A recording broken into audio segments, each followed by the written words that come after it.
ગુરુ મહારાજના શ્રીમુખની વાણી, લક્ષ્મણદાસજી મહારાજની અનુભૂતિ, આ સુરત શબ્દયોગ એ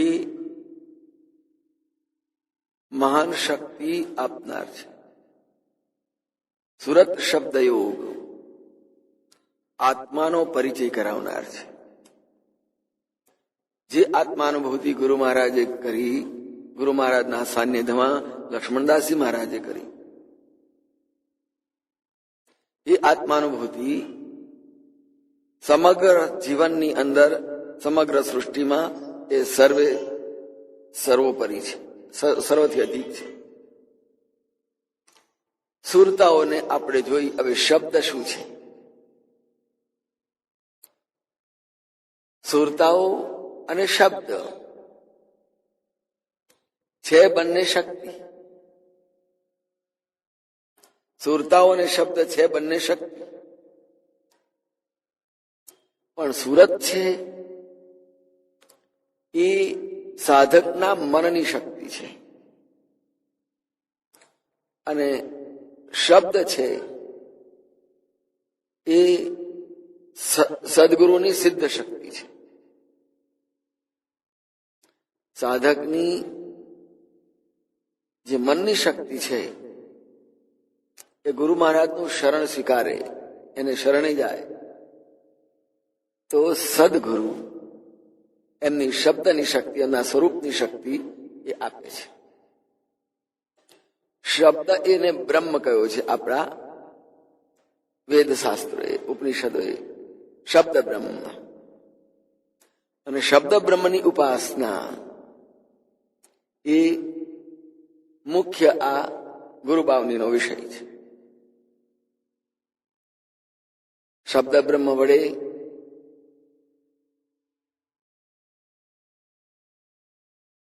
આત્માની અનુભૂતિ, આત્માની ઓળખ, આત્માનું અનુસંધાન, જે આપણે પોતે જ છીએ, આપણું પોતાનું સ્વરૂપ છે. તો સુરતાઓ વડે સાધક એની ઉપાસનાથી, એની સાધના વડે શબ્દ સુધી, સદગુરુની શક્તિ સુધી પહોંચે. પણ શબ્દમાં શક્તિ રહેલી છે. શબ્દમાં એની પોતાની શક્તિ છે, કે જે શક્તિ માનવને માનવ ન રહેવા દેતા, અતિમાનવ નહીં, મહામાનવ નહીં, એનાથી પણ પર બનાવી દે છે. તો એ શબ્દ, એમાં સમગ્ર સૃષ્ટિની શક્તિ એની અંદર રહેલી છે. અને શબ્દ એવા પણ હોય કે જેમાં નિમ્નતા હોય, કોઈ શક્તિ જ ન હોય. કેટલાક શબ્દો બિલકુલ હીન હોય, પણ જે શબ્દનો પરિચય, જે શબ્દનું સ્વરૂપ અહીંયા બતાવ્યું છે એ છે અધ્યાત્મ માર્ગનો, એ છે આત્મ માર્ગે પહોંચી અને અનુભૂતિ કરવાનું છે. શબ્દમાં કેટલી શક્તિ રહેલી છે એ તો આપણે અગાઉ આ ગુરુબાવનીના સત્સંગમાં આપણે જોયું છે. પણ શબ્દ બ્રહ્મ, શબ્દ પોતે જ બ્રહ્મ છે. શબ્દ ક્યાંથી આવ્યો છે એની પર આધાર છે. જો અહીંયા આત્માનુભૂતિ માટે મહારાજે કહ્યું, શબ્દે શબ્દ ઉલટ્યો, તે શબ્દ નિરાધાર, કોઈ પણ એના આધારની જરૂર નથી. ની ઉપસર્ગ છે અને આધાર એનો મૂળ શબ્દ છે. નિહ આધાર, નિગત આધાર યસ્ય સ, કે જેનો આધાર બિલકુલ, જેને બિલકુલ આધારની જરૂર નથી, એમ નિરાધાર કહ્યું. તો શબ્દ એની અગાધ શક્તિનો પરિચય સુરત શબ્દની ઉપાસનામાં ગુરુ મહારાજે અઢળક આપ્યો. અને એ શબ્દનું સ્વરૂપ એટલે જ પોતાનું સ્વરૂપ, આત્માનું સ્વરૂપ. અને જ્યારે સુરત શબ્દ કે પાર ગઈએ એમ કહી દે ત્યારે એ શબ્દ પણ ત્યાંથી જે માધ્યમ છે, માધ્યમ તો બધા હટી જાય, સાધન બધા જ હટી જાય, માત્ર સાધ્ય એક જ આપણા હાથમાં આવે. એટલે વિજ્ઞાનની પ્રયોગશાળામાં કોઈ પણ પ્રયોગ સંશોધન માટે કરવો હોય તો પ્રયોગશાળાના જે કોઈ સાધનો છે જરૂરી, એ બધાનો ઉપયોગ તો કરવો જ પડે. અને એ બધાનો ઉપયોગ કર્યા પછીથી જે આપણે જોઈતું હતું એ સંશોધન આપણને પરિણામ મળી ગયું. અને પરિણામને આપણે લઈને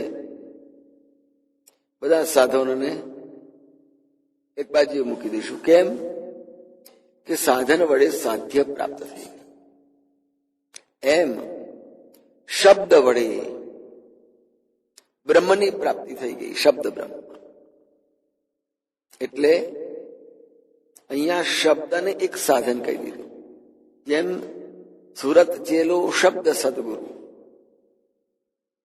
સદગુરુ શિષ્યની સાધનામાં એક માધ્યમ છે, માર્ગદર્શક છે, રસ્તો બતાવશે. આ પ્રમાણે સાધન ઉપાસના કરો. શબ્દ બ્રહ્મની ઉપાસના આ રીતે થાય. ત્યાર પછી ગુરુ મહારાજ સ્વયં એમ કહી દે કે હવે આગળ વધો. તો કયું? સુરત ચેલો શબ્દ સદગુરુ. આ બે તો એક થયા. સુરત શબ્દ એક થયા, ગુરુ શિષ્ય પણ મળ્યા. હવે માર્ગ બતાવી દીધો. છેલ્લે શું કહ્યું? તે ચેલાની રામ રક્ષા કરે. લક્ષ્ય શું છે?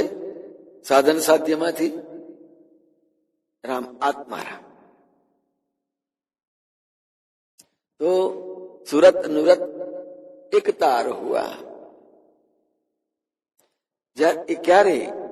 શબ્દના માધ્યમથી, સદગુરુના માધ્યમથી સુરત શબ્દ એક તાર હુઆ. લક્ષ્મણદાસજી મહારાજને ગુરુ મહારાજે ગુરુ ભાવની અંદર અત્યાર સુધી જે કંઈ આખું દર્શન કરાવ્યું, અને દર્શન કરાવ્યા પછીથી પોતાની અનુભૂતિ પ્રમાણે સ્વયં બોલી દે, બસ ગુરુ શિષ્ય એક બની ગયા, આત્મીયતા આવી ગઈ. સુરત શબ્દ એક તાર હુઆ. માણસની મનોવૃત્તિઓ ગુરુ મહારાજના શબ્દનો જે આદેશ છે, જે બોધ છે, જે જ્ઞાન છે, એની સાથે બરાબર એક રસ થઈ. જે કઈ વિદ્યાને આત્મસાત કરી દીધી. તમે ભણો છો, ભણી રહ્યા ગયા પછી એનું પરિણામ આવ્યું, ને પરિણામ પછી તમને એક પ્રમાણપત્ર મળી ગયું. તે પ્રમાણપત્ર તમારા વ્યક્તિત્વનો પરિચય આપી દે છે કે તમે કોણ છો, તમને શું આવડે છે, એ પ્રમાણપત્ર મળી. એમ સુરત શબ્દ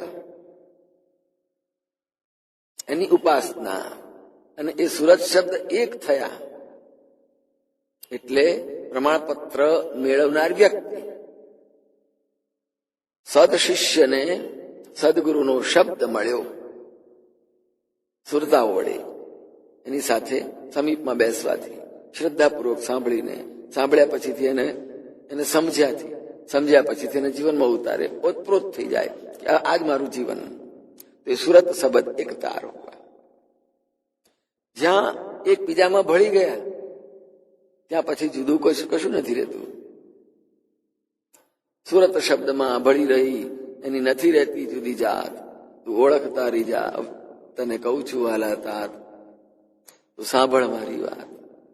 ગુરુ મહારાજ આ જ રીતે સંબોધે. સુરત શબ્દમાં મળી રહી જ્યાં રહેતી નથી જુદી જાત, તું ઓળખ તારી જાત, તને કહું છું વાલા તાત, તું સાંભળ મારી વાત, તને કહું છું એવી તું ઓળખ તારી જાત. બસ સુરત શબ્દ વડે જ્યાં પોતાના સ્વસ્વરૂપની અનુભૂતિ થઈ ગઈ, એનું પ્રતિષ્ઠાન થઈ ગયું, આ બરાબર છે. પછી પૂછે છે, પ્રશ્ન કરે છે, કહો જોઈ, જે વિષયમાં તમે માસ્ટરી મેળવી એનાથી તમે જુદા થઈ ગયા ખરા? એક થઈ ગયા? ભાઈ તમે જ ઉભા રહી શકશો? ચાલો હું તમને પ્રોફેસર પ્રાધ્યાપક તરીકે હું તમને શીખવું છું. એ ઓતપ્રોતતા. સુરત શબ્દને એટલે આપણા પોતાની અંદર સુરત શબ્દની એકતા, અને એકતા થઈ એટલે પછી એમ કહેવાય કે ભાઈ આ પ્રોફેસર કેમેસ્ટ્રીના છે. કેમ? સુરત શબ્દ એક તાર હુઆ, એનું વ્યક્તિત્વ એના વિષયની અંદર ભળી ગયું, જુદું ન રહ્યું. અબ શબ્દ રહા કે સુરતી તમને પાછળથી પૂછવામાં આવ્યું, જિજ્ઞાસા કરી, કહો જોઈએ એમાં દ્વૈત ખરું? સુરત રહા કે શબ્દ રહા કે સુરતી? અદ્વૈતના નો પૂરેપૂરો અનુભવ કરાવી દીધા પછીથી ફરી પ્રશ્ન કરે છે, કહો જોઈએ આ એક થયું કે જુદું રહ્યું? અબ શબ્દ રહા કે સુરતી? પહેલું શું કહ્યું?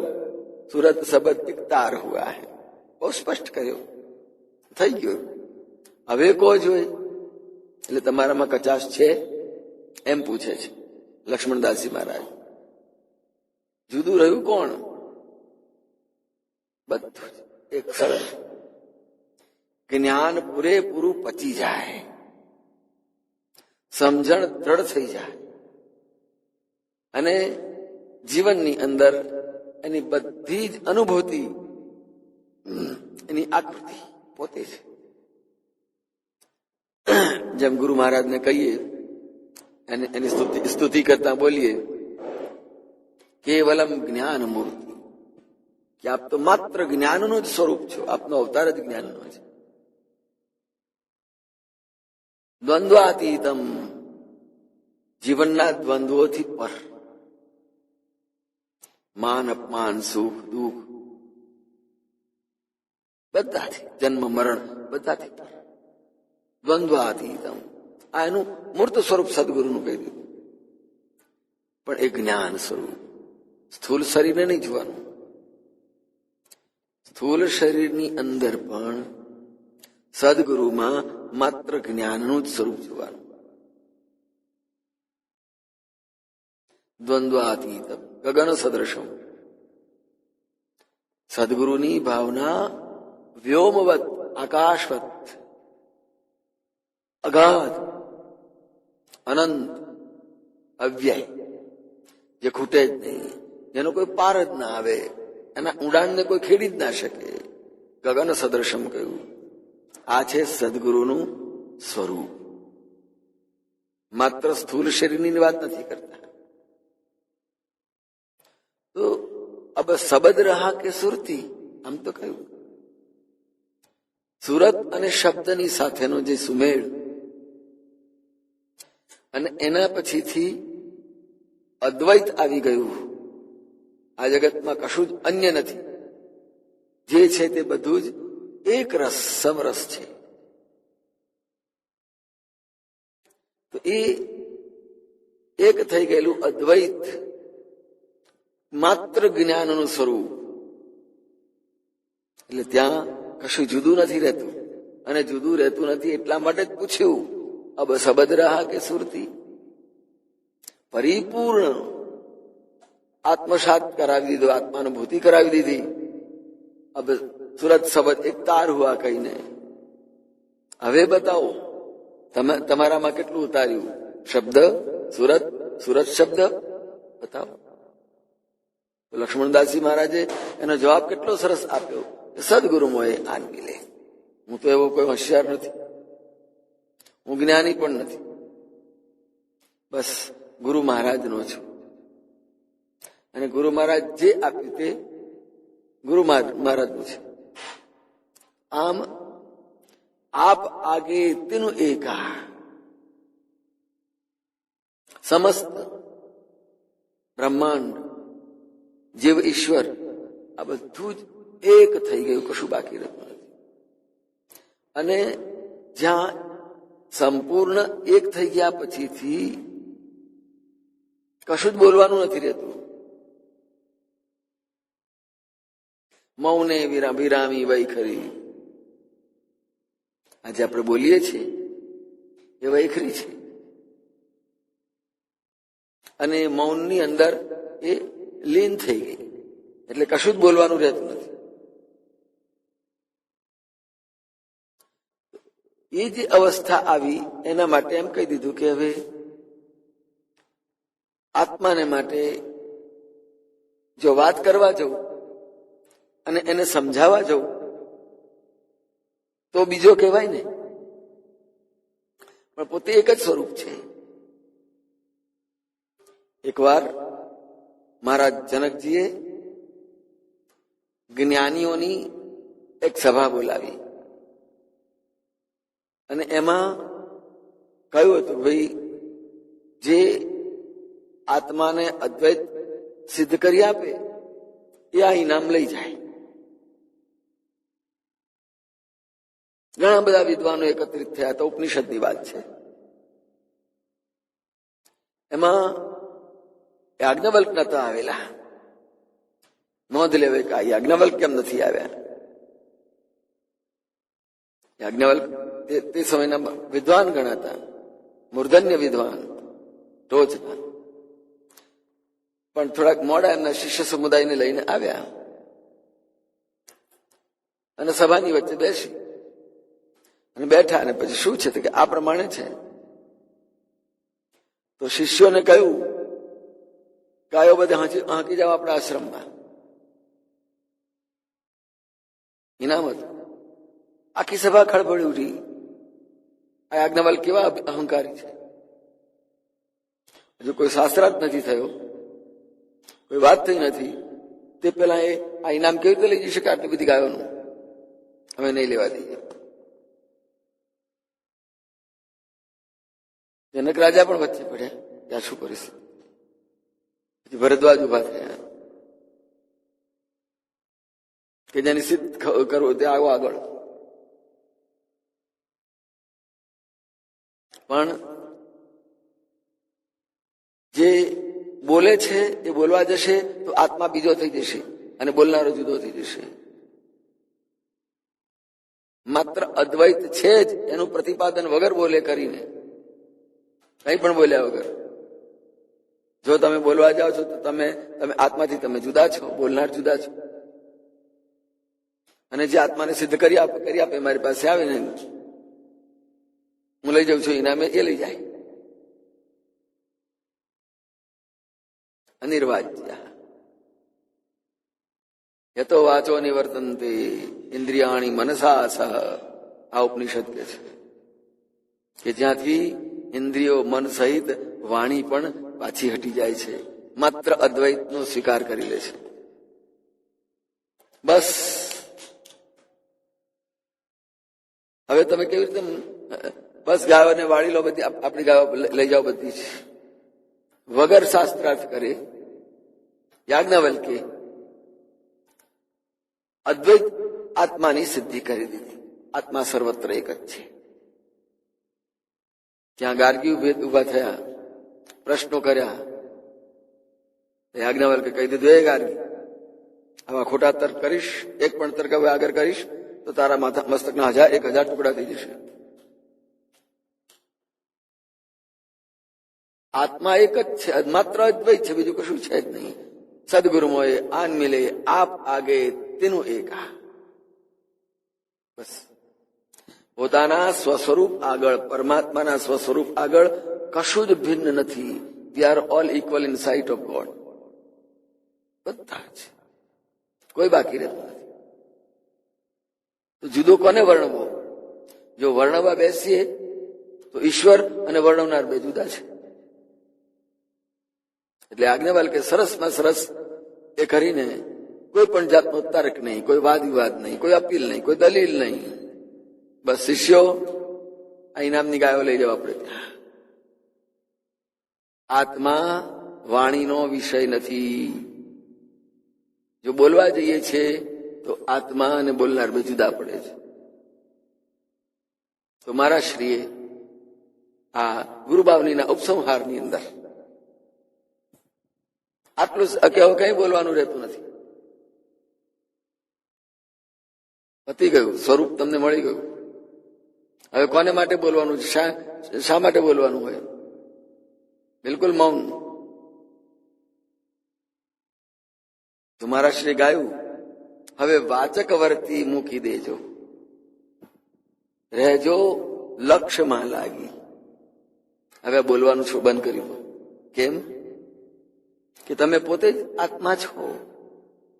તમે આત્માથી ભિન્ન નથી, જુદા નથી. આપ આગે તેનું એકા સદગુરુ મોએ આન મિલે. તો કહી દીધું કે હવે વાચક વર્તી મૂકી દેજો. બોલવાથી કશું જ નથી મળવાનું. જે તમારામાં પોતામાં બેઠો છે એને તમે જાતે જ તમારા સ્વરૂપને સંભાળી લો.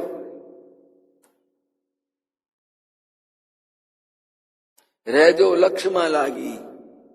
બોલવાનું બંધ કરી, ઈશ્વર છે જ, આત્મા છે જ, તમારું પોતાનું સ્વરૂપ છે. હવે કોને તમે શીખવા બોલવા જશો, વાત કરવા જશો? સર્વત્ર સર્વમાં જે તમારામાં છે એ સર્વની અંદર છે. ક્યાં શોધવા જશો? કોને જુદો કહેશો?